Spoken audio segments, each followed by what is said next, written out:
Masih percaya bahwa hanya Rusia penjahat perang yang tidak berberi kemanusiaan, atau semua negara yang berperang menumpahkan darah rakyat yang tak berdosa adalah mereka tidak berberi kemanusiaan? Rusia sejak bubar Soviet menginvasi Georgia, Chechnya, Crimea, dan terakhir saat ini adalah wilayah Donbas. Apakah jadi ambil 100% Ukraina? Kita lihat saja nanti. Namun dibanding Amerika, dalam kurun waktu 75 tahun selepas Perang Dunia Kedua, lebih 80 negara diinvasi oleh Amerika. Hingga saat ini masih banyak yang mereka invasi.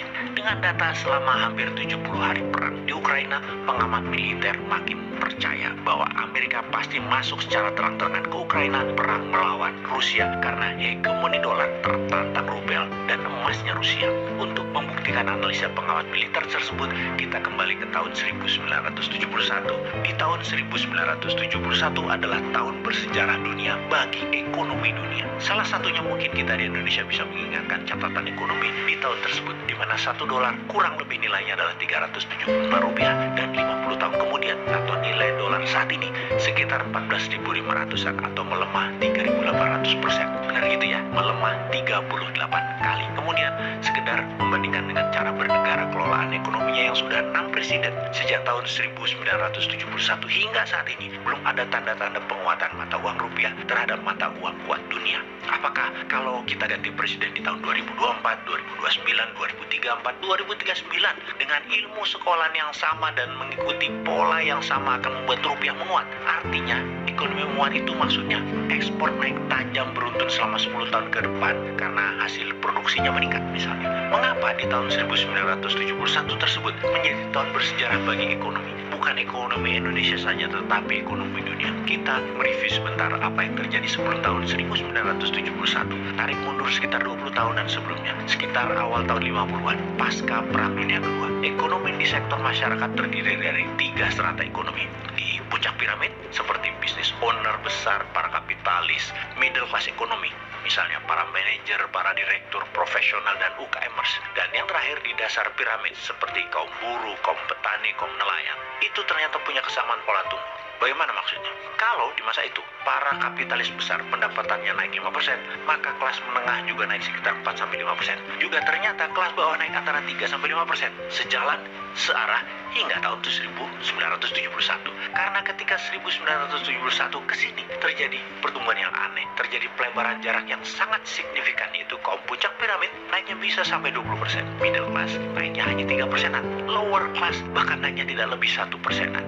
Puncak hasilnya bagaimana? Lihatlah sekarang ini, yang berada di puncak piramid hanya 7% populasi yang menguasai 90% porsi ekonomi dunia atau di sebuah wilayah. Kemudian 23% populasi atau disebut middle class di piramida kemakmuran memegang 7% kemakmuran ekonomi dunia. Lalu di dasar piramida hanya mendapatkan 3% porsi ekonomi, namun merupakan 70% manusia di sana. Apa yang terjadi? Mengapa terjadi? Sebelum kita membahasnya, kita ingatkan, ternyata secara bernegara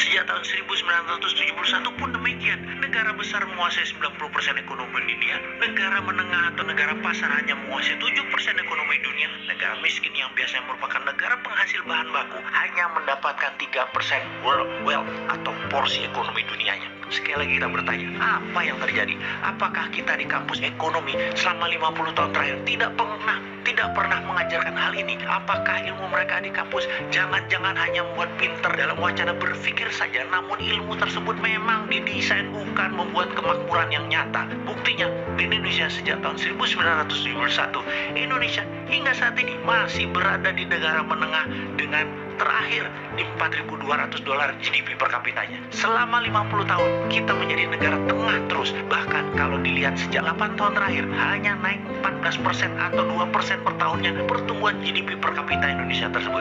Apakah salah ilmu ekonominya? Atau memang ya harus begini? Ini semua sudah di jalan yang benar. Kapan kita menjadi negara makmur dengan GDP per kapita di atas 12.000 atau naik 3 kali lipat dari sekarang? Atau dengan kecepatan 2% per tahun, ya 50 tahun lagi GDP per kapitanya 12.000. Apakah itu semua yang paling benar? Ada apa ini semua, kita membahas lebih dalam. Ada dua peristiwa besar sejak tahun 1971. Kita bahas yang pertama, di mana sejak tahun 1971 household atau biaya rumah tangga ternyata naik meningkat, terutama pinjaman keuangannya. Bisa untuk mortgage loan, bisa untuk kebutuhan harian, bisa pinjaman pribadi atau personal kredit dari kartu kredit. Sebelum tahun 1971 rata-rata pinjaman untuk membangun rumah atau housing loan 10 tahun saja sudah lunas dan dimiliki 100%. Namun sejak 1971 menjadi 15 tahun, 20 tahun, bahkan sekarang ini 35 tahun belum juga lunas untuk dimiliki. Dan itu terjadi di kaum dasar piramid. Seumur hidup mereka jadi budak uang. Diperkenalkannya personal kredit konsumtif, meningkatkan daya beli produk, benar, tetapi menyicil dengan bunga tinggi.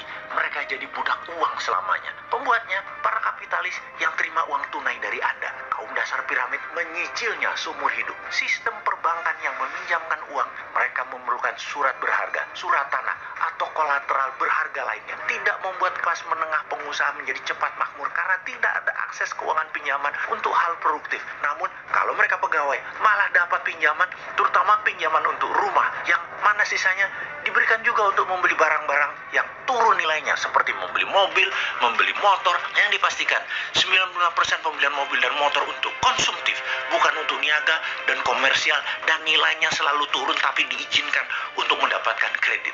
Inilah yang menyebabkan kelas menengah naiknya sedikit, kelas bawah hampir tidak naik-naik, dan membuat mereka seumur hidup jadi budak uang. Sementara kaum kapitalis dapat pinjaman produktif, para banker dapat bunga biaya uang. Dalam 50 tahun ternyata melebar jurang kekayaan dan kemiskinan itu. Itu pun terjadi di negara-negara yang hidupnya menggunakan hutangan pinjaman, bukan untuk membangun hal yang produktif. Pendapatan negara-negara tersebut yang meminjam uang tersebut hanya ada dua jadinya. Menjadi negara middle of pyramid yang naiknya 3%-an, atau menjadi negara bottom of pyramid yang naiknya 1%-an. Lalu yang keduanya bagaimana? Apa hubungannya dengan Rusia? Bentar, pahami dulu yang pertama. Terus bayangkan, kepala jangan dibawa ke negara mana-mana, terutama negara Wakanda, jangan dibawa ke sana ya.